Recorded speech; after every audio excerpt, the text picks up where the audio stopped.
Right here in our community, people are struggling to keep enough food on their tables. Families with children, seniors, veterans, college students, and people experiencing homelessness now need our help. You can help Westside Food Bank provide food to everyone in our area who needs help by visiting WSFB.org and making a donation. Every dollar provides 4 nutritious meals for our neighbors in need. Thank you for your support, and please be well.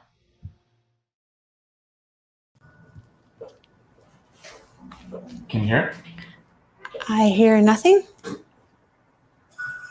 Oh, okay. Can you guys hear me now? Yeah. All set. Okay. Hi, guys. I'm Lizzie with Urban Bloom. Today, I'm going to be teaching you how to make a terrarium with objects that you can find around your house. We can't really shop right now, so I wanted to do something that would be easy. So here's what you need. To begin, you need a glass vessel, some sort. Okay, we'll go over different types. You can grab something like that, a wine glass, an empty tequila bottle, anything like that. Most of us have mason jars, so I'll show you how to do that today. Tools you will need. Okay, scissors, chopsticks or little sticks, something where you can push things down, and an old toothbrush. Then you'll need to go outside and get some dirt. Okay? Most of us have dirt in our yards, or we can ask our neighbor for some dirt, get to know your neighbor better. In order for a terrarium to look great, you need 3 different layers. You need dirt, but you also need rocks. So I have little rocks like this. Anything that you can find, you can go on a walk, look around, look down on the ground. There are rocks, collect them, and that will help your terrarium look better. The last little element you need is sand.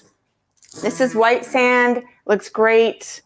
Some of us don't have sand. You can go to the beach, get that sand, put it on a cookie sheet, let it dry out. There are little bugs sometimes.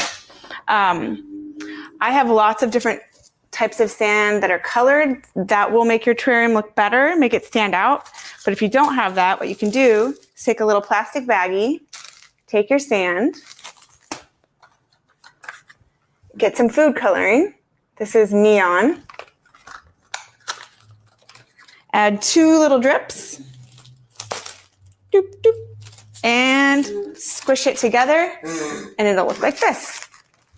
So you can color your sand to make your terrarium look more interesting. Okay, after that, go out in your yard and look for some plants.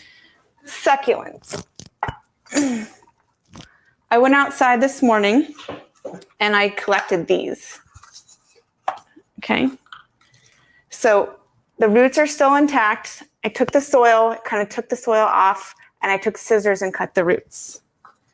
This little guy still has some of the soil attached. That's perfect. Succulents don't really need a lot of roots, so if you cut them all the way off, that's totally fine. I have cactus growing outside, no roots. These will be perfect. Okay, so it's pretty much all you need. Okay, I'm going to start off by teaching you how to make a large terrarium.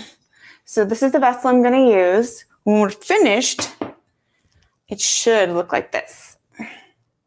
So we have lots of layers, pink rocks, white rocks, sand, soil, and then it's hard to see, but there's the little succulents. I'm going to hand this off to Manna White, and he's going to show you.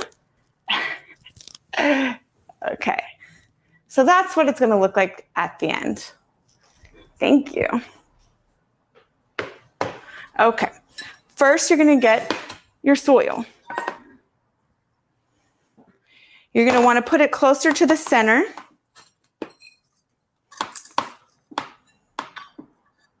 And you're going to put your rocks and your sand off to the sides where you can really see it. Now you're going to want to fill it about halfway. So this part's pretty fun. A lot of people worry they're going to mess up. You really can't. Okay, so this is how much soil I'm starting off with. Okay, next I'm gonna find some rocks. So I think I'll start off with these. Rocks help with drainage. Your plant will last longer if the roots do not get too soggy. So rocks help with that. So I'm gonna go ahead and pour some to the side. Turn it. It's important to look at your terrarium from all angles, because if you only work on one side at the end, it won't look too great. Okay, so here's what it looks like so far. I'm gonna spread some of the soil to the side, spread it out here. Now I'm gonna pick some sand.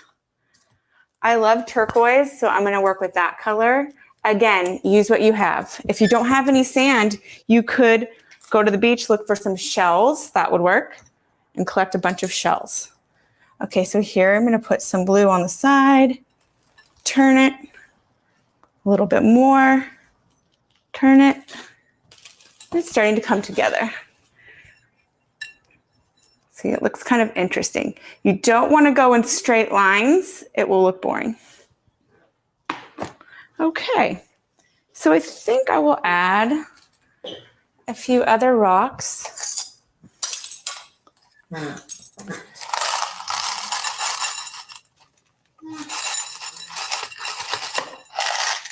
You want to build up. Shake it. In the center, I have the soil. That's where I'm going to put most of the plants. So now, because of the size of the vessel, I know I can fit more than one plant. When you're designing plants, you want to think of odd numbers, 1, 3, 5. That's what you want to stick with. So for this size, I'll probably go with 3 plants. If I go with 2 or 4, it doesn't look interesting. So for the sake of time, I picked out 3 plants ahead of time. This little guy, I'm going to take my scissors, chop, chop, chop a little bit of that off. Then I'm going to take my chopstick,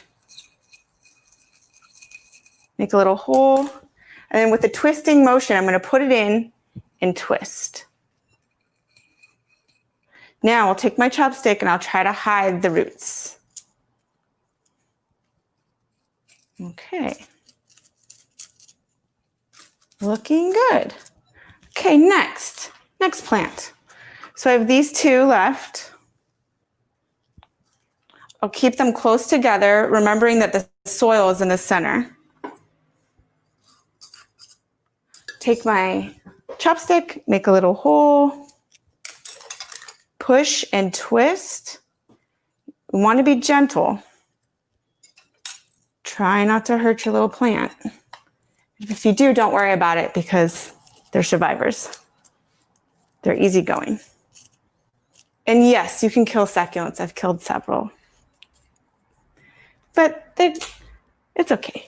All right, next, I have 2 plants. 1 more will look better. So I'm gonna put it right here. So they're making a triangle. And again, I keep turning it and looking from the side to make sure it looks balanced.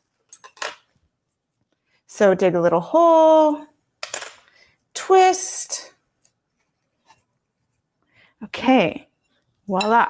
Now, in order for it to be more stable, I'll add a few extra rocks and I push down. You want to push down towards the center of the succulent so you can kind of get its roots stuck.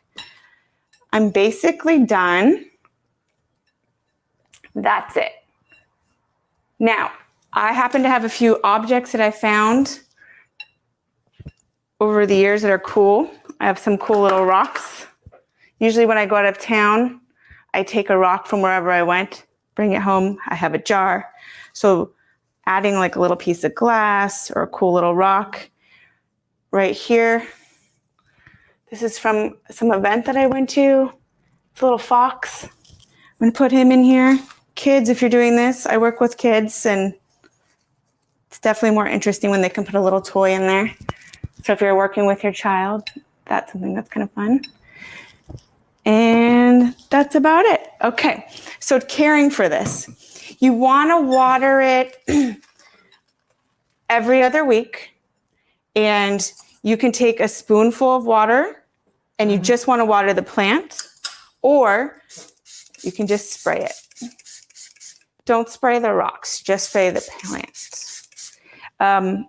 The biggest mistake is people overwater and then the plants rot. So put it in a place in your house. It doesn't need a lot of light. Less light is better. Thank you. There you go. Okay. Perfect. Thank you, Mana White. Thank you. Okay. Thanks. All right. So I was looking around the house this morning and I found a candle. I took the wax out of the candle and I used this. I could use a drinking glass as well. This is a great use for a margarita glass. I did the same procedure, soil in the center. I used white sand, 1 succulent. Now remember the rule, 1, 3, or 5. And then a little guy right in here. Make it more interesting. Okay. Okay, so if you don't have any soil, what you could do is take a wine glass, take some water, fill it about a quarter ways up, and then go outside and pick a flower or a succulent. This succulent was blooming. I thought it looked interesting. So I cut that. Then I happen to have some marbles, things like that. Drop them at the bottom of the glass. Thank you. Sorry, guys. And then put your flower in the center. Voila. Simple. It's pretty. It's most of these objects you'll have lying around your house. Easy. It's not a terrarium, but it's close. Okay. Let's see what other one was I gonna make. Okay, thank you. Okay, how much time do we have? Oh, 3 minutes. Okay. Well, I give you a buffer of 2 minutes. Okay. Right now, the succulents are blooming. So one thing you can do is cut these off, cut the blooms off and use them, put them in water. Most of us, again, have mason jars. So now I'm going to show you how to make a terrarium with a mason jar. It's a little harder because it's hard to get your hand down there. But again, you want to go up halfway with your rocks, soil, and sand. And then for something this size, I would use 3 small succulents or 1. So we have a little bit more time, so I'll go ahead and start that. I'll put soil at the bottom. A little bit of glass, if you have any of that lying around. And then just layer up.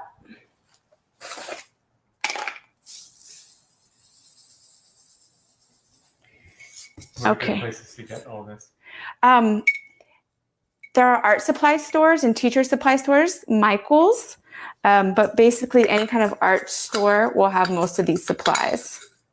Grocery stores these days, you can get lots of plants at Vaughn's, at Trader Joe's, and the supplies that you need at art supply stores. Okay, so I'm just going to keep building from here and do another layer. Take some more soil. Again, remember, try not to make straight lines. If you end up with straight lines, the little trick that you can use is you take your spoon and you just push, and you can create more movement this way. It's more visually interesting. Okay, let me see. The timer is up. Okay, I'll put some more sand. If you want, you can use lots of different colors. I recommend, again, using, if you're going to use colors, maybe 1 to 2 colors at the most, and then everything else is neutral. Okay, put some more glass, more soil, And this mason jar I found outside. I was on a walk during these wonderful times, and I found this in the alley. It is a basic mason jar, but it's a little more interesting. And I washed it a few times, and now I'm filling it. So I have 3 succulents here. We're almost out of time, but what I would do is, these are right from my garden. Put 3 together, make sure they look nice. Practice putting them together first. See if you like it. If you don't, maybe one's too big, one's too small. And then just place them inside. Simple. I did 13 minutes. Okay, cool. Now this one's a little too long, so I'm going to cut it. Again, they don't really need a root system. They're going to survive.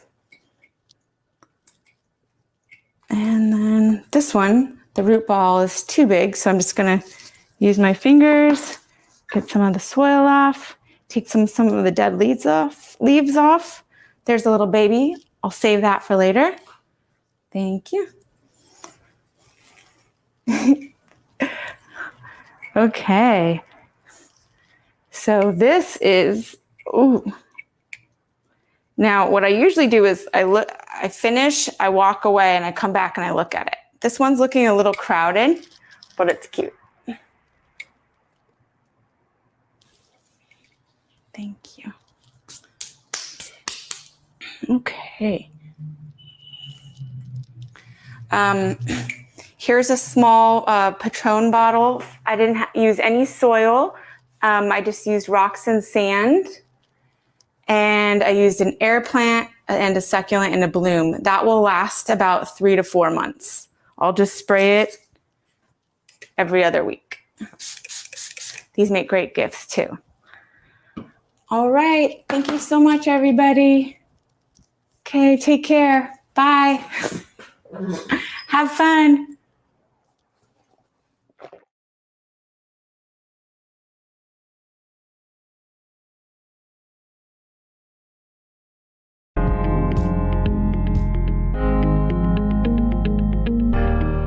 In 2014, I was working in a youth and family center. First, I needed to work with them in a therapeutic way, talking, but then I realized that they were telling me a story, narrating the things that happened to them. I felt that we couldn't go more profound. So I started inviting them to practice yoga instead. They started to report dreams and images. I thought this is a great opportunity. I don't think I'm doing anything new. Dreams have been seen as a mystery for many, many people. But I think we all have a tendency of not paying attention to them. We have this amazing gift, and then we forget about it, or we dismiss it. If we create a space where these dreams can be kind of incubated and paid attention, that's when we start seeing how important these images are. And Mercedes and I met at the Pico Youth and Family Center. I think I came to a Dream Lab, and then she had offered to generously to include me to teach yoga as the first part of her Dream Lab. It's a perfect little union of healing through creativity and movement. And at that point, I feel like talk therapy could actually be way more valuable because you have such a different and more deep perspective of what's going on. The opportunity I'm trying to give people is reestablishing their connection to their bodies and feeling empowered in their own bodies, regardless of any weird sensation that might happen or feeling that might come up, that all of it is relevant and normal and can be healed with movement and breath and creativity. In these times of anxiety and uncertainty, it is extremely important that we stay connected to our community. We must remain devoted to nurturing one another and continue to have access to resources that allow us to feel supported, establish balance, and remain grounded. We also must continue to live our best quality of life, which means making space for creativity and play. I found myself quarantined in Los Angeles, which is not my usual home.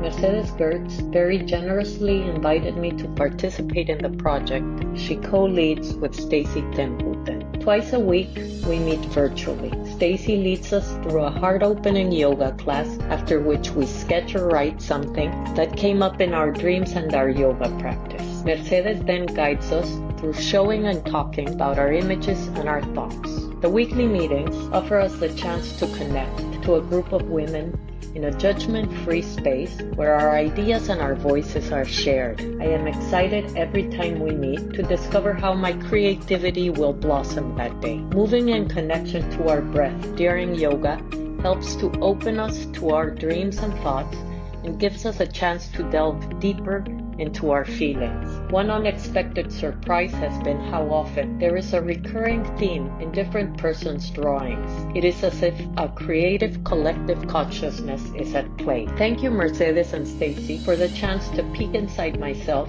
at this time where so many things outside are out of our control and uncertain. It has been a wonderful chance to give special meaning to this very peculiar time.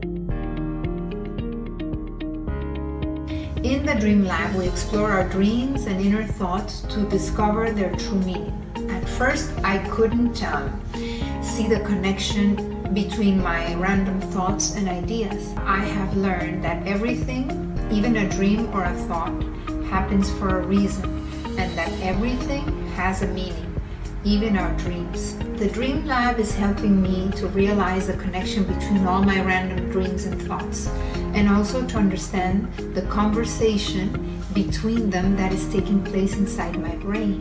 The Yoga and Dream Lab classes are the perfect way to combine an excellent physical workout with a great emotional adventure, and I couldn't be happier to be a part of this class. The practice of yoga has always given me a lot of benefits, like improving my posture, getting strength and flexibility while calming my mind and thoughts. This particular practice of yoga and Dream Lab has been a little different. Maybe because it started during these weirdest times and imposed isolation, and the way that the practice flows, guided by Stacy, helps me to quiet the mind, to be present at all times, and it stimulates the imaginary. So in every posture and breathe in and out, I feel more connected to my body and to the ground. And sometimes an image or a color might come or not. After the practice, we transition to our notebooks to draw, and this part is guided by Mercedes. She invites us to share with the group the drawings and dreams, and it is very interesting to see others in the screen share their dreams, thoughts, and drawings. Even though we are apart, I feel connected through the whole experience, and I feel safe to say whatever comes to my mind. Multiple people come up with the same symbol, like a spiral, and roots, and a heart, fire. And for me, is the power of the present, and the coincidence comes because we have created a community connected in some way and stimulated by this powerful practice. I'm Carmen, and I've been practicing yoga with the Yoga Dream Lab for a few weeks already. And I was very attracted at the beginning to the fact that, I love yoga and I dream a lot, and I'm always curious about what my dreams mean. But drawing wasn't something that I was very attracted to. I was kind of reluctant about the three things together, and I never thought that this could have such a therapeutic effect on me. I'm a very reserved person, and I don't usually talk about my personal life or what worries me to other people. So the Dream Yoga Lab taught me to be more open and to listen to people talk and have an opinion about my dreams. Also taught me to speak about my emotions, my feelings, and not being afraid of being judged, because what I learned is that when you share something with your community, this is already a healing process. And I found that this beautiful community of women that we have created weren't there to judge me, just to give and receive and to support each other. I've learned to express myself through images, colors, or just a word. And by practicing this weekly, not only became easier and more enjoyable, but also I realized that when I had to go back to that feeling, or that emotion, I didn't feel that I was confronting myself and needed to have a solution or closing for that thought that it was in my mind.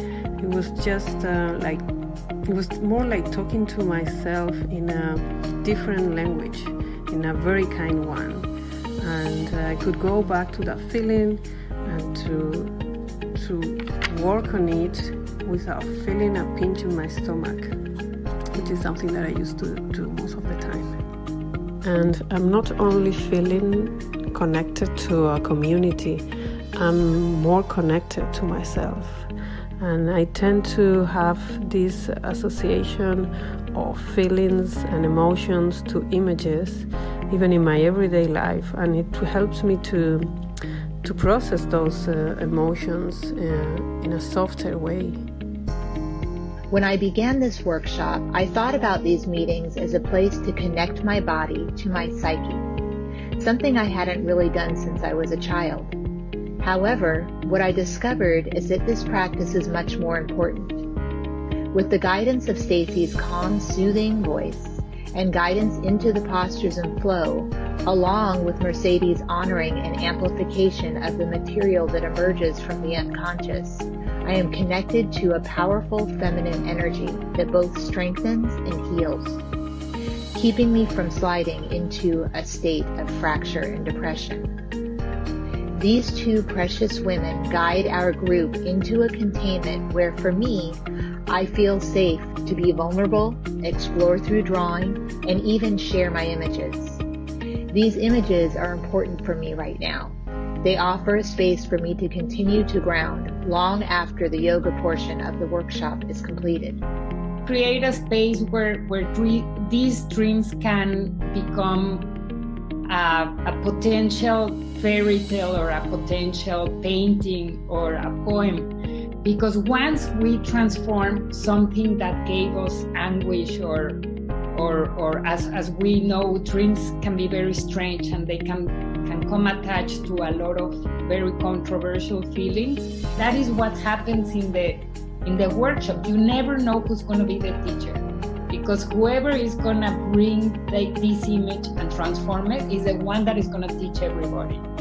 So that is why it's not a workshop. That is why we decided to call it laboratory, because it's where these images actually take place and they get into matter. Yoga and Dream Lab is for anybody that has a body and has a dream. Any kind of body or any kind of dream. I would say that the greatest myth about yoga and art is that you have to be flexible to do yoga, that you have to be able to put your feet behind your head.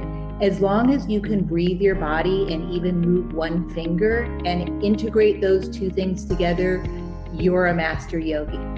As long as you can be brave enough to draw a line on a piece of paper, that's art, one line.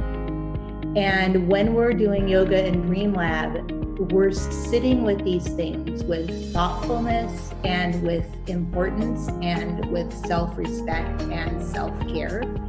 And things grow. A practice grows, your art grows, everything kind of blooms from this incubated space. And we're all in it together. if you have a pen and a paper, you can come to Yoga and Dream Lab. So you can draw your dream after an amazing practice. Join us Tuesday mornings at 9:30 a.m. to Yoga Dream Lab, sponsored by Spark.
Welcome.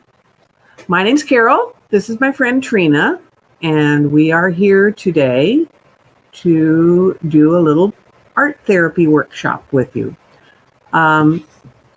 This is a workshop that Trina and I have done before.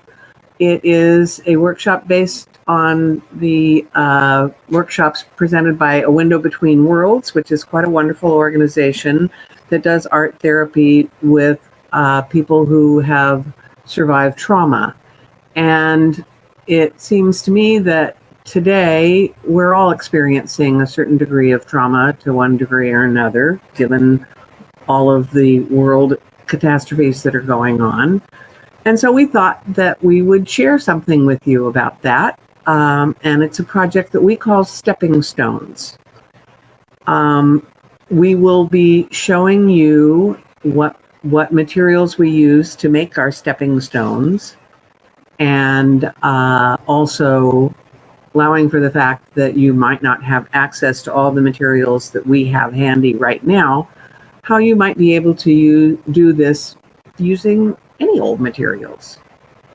So this really embodies the idea of moving through life, and there are sometimes things that you want to get rid of, and some things that you might want to aspire to in the future. And so this workshop involves making two stones and stepping from one stone to the next.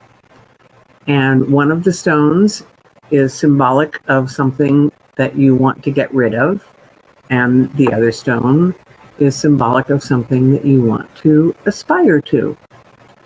So,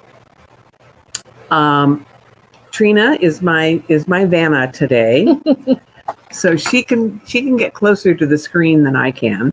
So she's going to show you first just what we use for the first stone, and we like the idea of actually using an actual stone. But you can use anything that you have, any type of rock, piece of wood, anything. So what we do is we take that stone and we use a metallic Sharpie pen, and we write a word on it of something that we want to get rid of. So Trina's showing mine. I have chosen judgment as something that I am endeavoring to rid myself of. I don't know that it's entirely possible to rid oneself of all judgment, but for me, judgment is something that is often used to hurt people. And I'm a firm believer that I don't want to be somebody who hurts someone else. And so that's something that is an aspiration for me. And so that's what I wrote on my stone. It's a little hard to see because it's a silver Sharpie on a gray stone. So if you can't actually read it, that's why I'm telling you what it says, okay? So that's that stone. Then for the next piece, we have always enjoyed using these glass pebble stones, which you can buy at Michael's. They're pretty simple. They're small. They're 1.5 to 2 inches in diameter, and they're flat on one side and domed on the other side. And they're just a piece of glass. And then we use a little piece of paper, a little circle paper that is just a little piece of paper. And then we have all kinds of drawing equipment. I used crayons today because why not? I happen to have a new set of crayons that had all those nice sharp points on them. Or you can use pens or markers or watercolors or anything else that suits your fancy. And then you want to draw something on your little circle of paper that is your aspiration, that thing which you are planning to look to in your future. And I have chosen hope as what I want my aspiration to be. And you can write that word on that piece of paper, and then you can decorate it in any way that you see fit. And when you're done with your little tiny circular piece of art, you then can take any kind of glue that dries clear. You can just use a glue stick or white glue or whatever that dries clear. And then you glue it to the flat side of the glass pebble.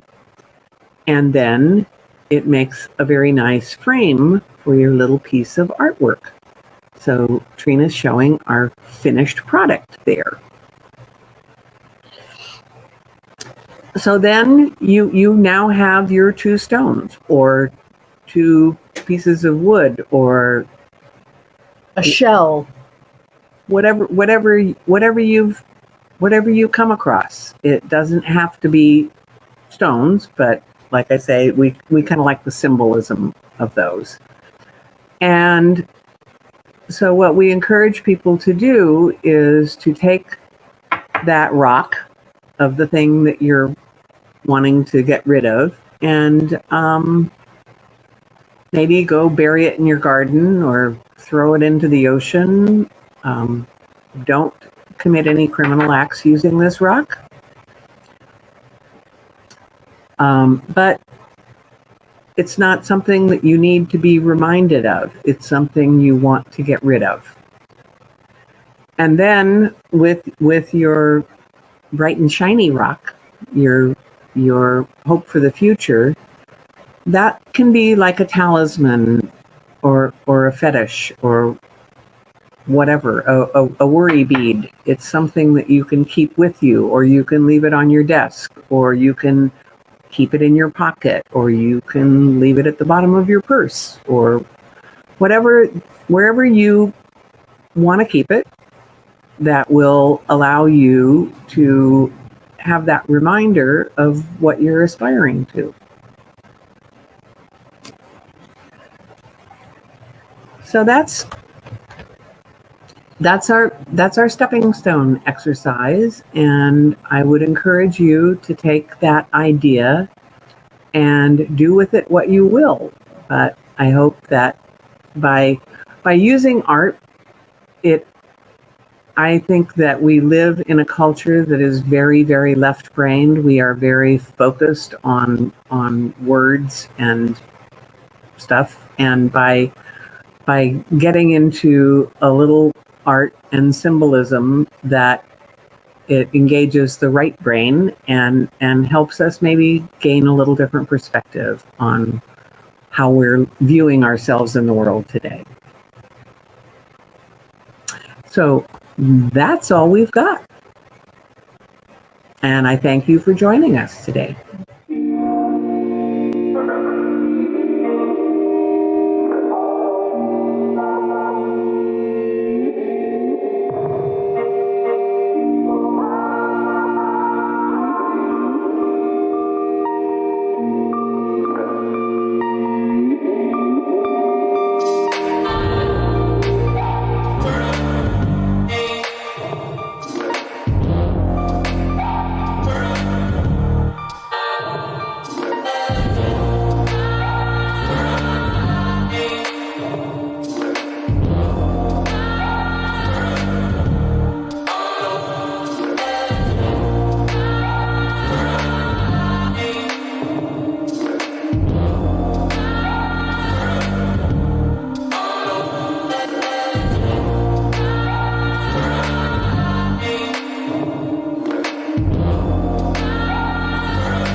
City and spend away the night. All you gotta do is swing your leg up on this bike. We can get together, have a real good. Hey there, do you wanna take a ride? Drive around the city and spend away the night. All you gotta do is swing your leg up on this bike. We can get together, have a real.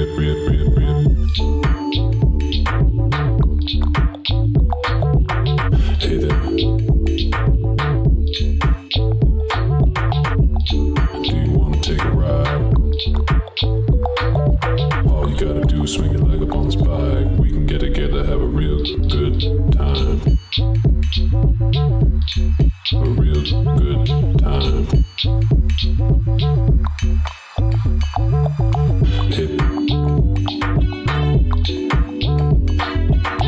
Hey there, do you wanna take a Hey there, do you wanna take a ride? Drive around the city and spend away the night. All you gotta do is swing your leg up on this bike. We can get together, have a real good time.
been thinking about you, about you, about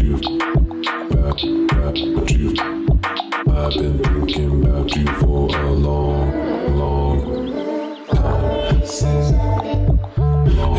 Long, hidden time. I've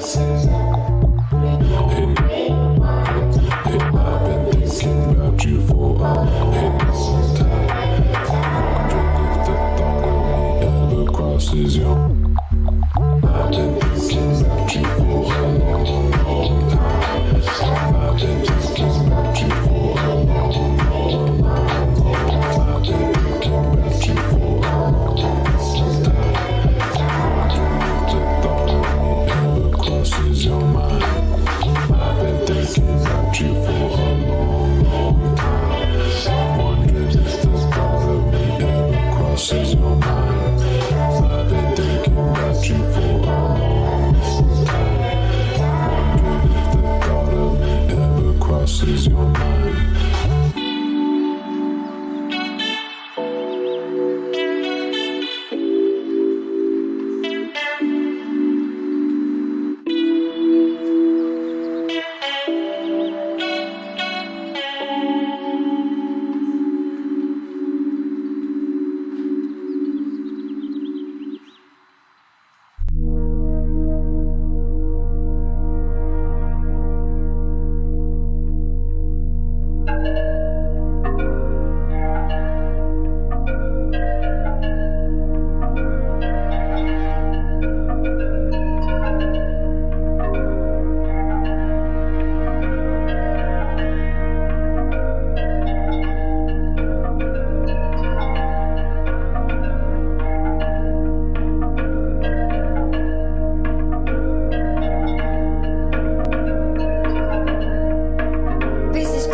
wish I was dead.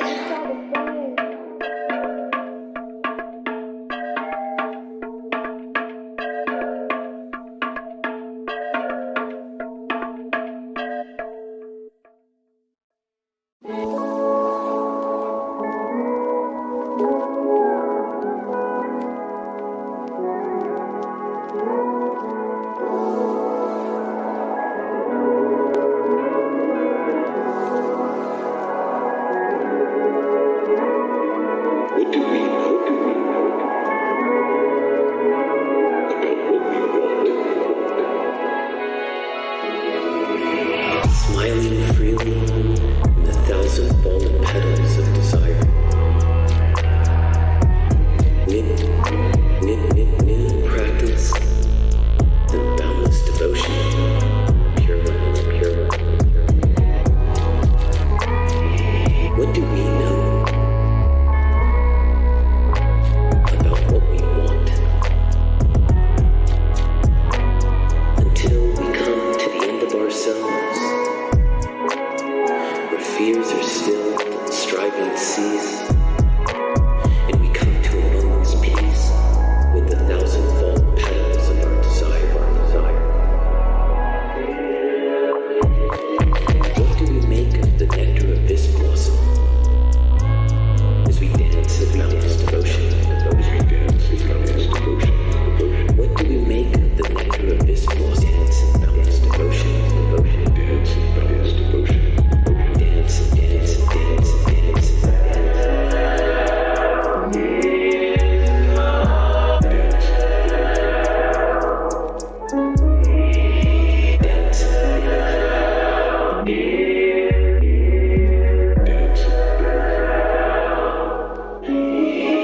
and to what is sung out from the soft heart.